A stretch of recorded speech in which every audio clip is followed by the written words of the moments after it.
નવ બુદ્ધ હવે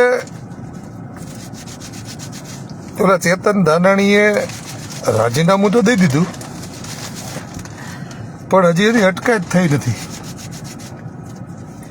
કાલે તપાસ કરતા અધિકારી ગઢવી સાહેબ વાત થઈ તો એમણે એવું કીધું છે કે અમે આજે નોટિસ મોકલીએ છીએ.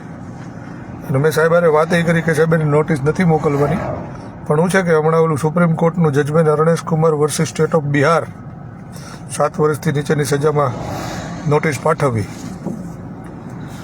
તો કહેવાનું એ છે કે પાયલબેન ગોટી વખતે એણે કંઈ એવડો મોટો કાંડ તો નહોતો કર્યો કે એમાં 35 વર્ષની સજા હોય, પણ છતાંય બિચારી દીકરીને અડધી રાતે અરેસ્ટ કરી, એનો વરઘોડો કાઢ્યો, એને જેલ હવાલે કરી. તો આ ખૂંટિયાને પકડતા શું વાંધો આવતો હશે? 4 દિવસથી એસપી સાહેબને ફોન કરું છું, પણ કોને ખબર કોની દયા છે, સાહેબ ફોન જ ઉપાડતા નથી. પછી એમ કે પોલીસની વિરુદ્ધમાં અમે બોલીએ છીએ. અમને કાંઈ પોલીસની વિરુદ્ધમાં બોલવાનો શોખ નથી થતો, પણ તમે હાથે કરી અને અમને બોલાવડાવો છો.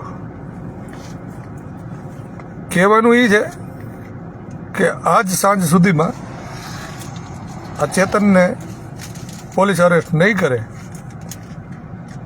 તો આવતીકાલે તારીખ 8/11/2025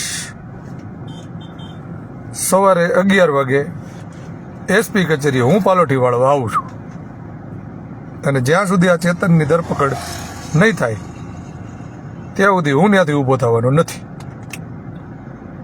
કેમ કે એકને ગોળ ને એકને ખોળ, આ જે તમે પ્રથાઓ ચાલુ કરી છે ને એ પ્રથાઓને નાબૂદ કરવાની છે. સંવિધાન દેશના હરેક નાગરિકને સમાન હક અધિકારો આપે છે. તો જો એ બેનનો તમે વરઘોડો કાઢી શકતા હો ને એને તમે અરેસ્ટ કરી શકતા હો ને તો આ ખૂટીયાને તમારે પકડવો પડશે. તો આ વિડીયોને જાજામાં જાજો શેર કરો અને એસપી સાહેબ સુધી હું હમણાં પહોંચાડી જ દઈ, પણ બધા સુધી પહોંચાડી દેજો ને કાલે બને એટલી સંખ્યામાં આપણે બધા હાજર રહીએ અને આ જે ગોળ ખોળવાળા કાર્યક્રમો છે ને એને બંધ કરાવીએ.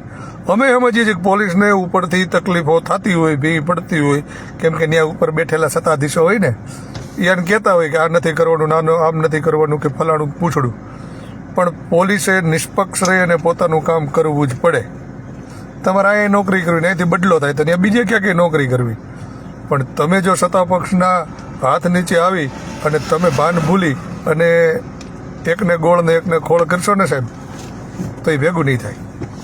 તો આજ સાંજ સુધીમાં આ ચેતન ધાનાણી ઉર્ફે ખૂટીયો જો એને અરેસ્ટ કરવામાં નહીં આવે તો કાલે સવારે 11 વાગે એસપી કચેરી